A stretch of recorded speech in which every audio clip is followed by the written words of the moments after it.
It's the comeback of the year. Pac-Man is back. The round yellow omnivore from about 15 years ago is making a splash again, along with Space Invaders, Asteroids, and Donkey Kong. Computer game manufacturers are bringing back some of the old favorites, the ones you used to have to go to an arcade to play. Now you can play them right on your home computer. And why would you want to do that? Well, Tina had the same question for Tim Doyle, one of our high-tech columnists. She met up with him at the .com Cafe in downtown Toronto. So Tim, I can't believe these things are making a comeback. Why are these old-fashioned games coming back now? It's a little thing called nostalgia. About 15 or 20 years ago, there was a golden age of arcade gaming when hundreds of thousands of people flooded into the smoky rooms and played these machines of magic, games like Pac-Man, Space Invaders, Donkey Kong, all these others. And, you were an early convert, were you not? Yes, I was. I dragged my father out there after a long day's work. I was obsessed, and so were so many of my friends. It was a phenomenon. It was something that we all sort of looked forward to at the end of the day.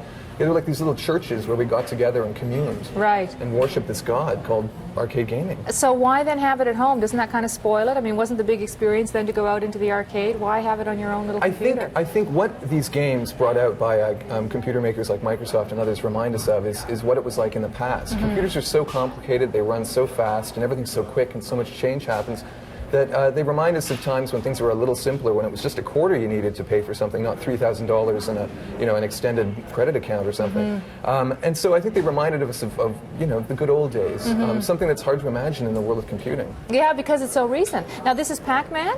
Now this is the game that was everywhere. I mean, yes, it was in bars, it was in arcades. There should almost be a segment just on Pac-Man because it was like cigarettes. It was psychologically addicting. It was something sort of, I don't know, Freudian or something. You were just gobbling away at these pieces. If your life was sad, you had this sense of achievement when you went and played the arcade game. Now, Pac-Man brought here means that whereas before we used solitaire and games like that on our Windows 95 computers, mm-hmm. now we can use Pac-Man. And it's utterly captivating. And is it the same Pac-Man, or have they jazzed it up now for the 90s? This is exactly the same. That's part of the appeal. Everything has been recreated. This is exactly the screen you would have seen in the arcade when you went to put your quarter in. This is sort of the cell screen when we tried to sort of be enticed into playing it. Right. And now, for example, like let's say I decide to start a game. You can kind of hear in the background that little sort of sound. Yeah, that became just everything. And then wacka, wacka, wacka. And all the monsters would chase you. And, I mean, there were cartoon series named after this. There was Miss Pac-Man. There were a whole variety of them that were done. And it becomes an obsession. I mean, God, I'm already ignoring you and playing it now. I know, that's it. Oh, God, okay. And funniest thing is, if you watch this, for employers, if you're playing this at work, a quick click of the thing and it's gone. Oh, how is that? It's like having the sleazy novel tucked inside the collected works of Shakespeare. You can just get away with it. Very clever. So you can get these now on your home, play them at home on your computer. Now, what's the difference between this sort of arcade game and the video games that you used to be able to play years ago at home? Well, I use this thing of a shrine of a church being an arcade. Back then, people were so desperate about arcade games that people wanted to experience some of it at home. Mm-hmm. The earliest machines were like Atari 2600 and Intellivision and then Nintendo. They approximated it not on the same level, but you could play it at home. And mm-hmm. for example, you could play approximations of Pac-Man and others.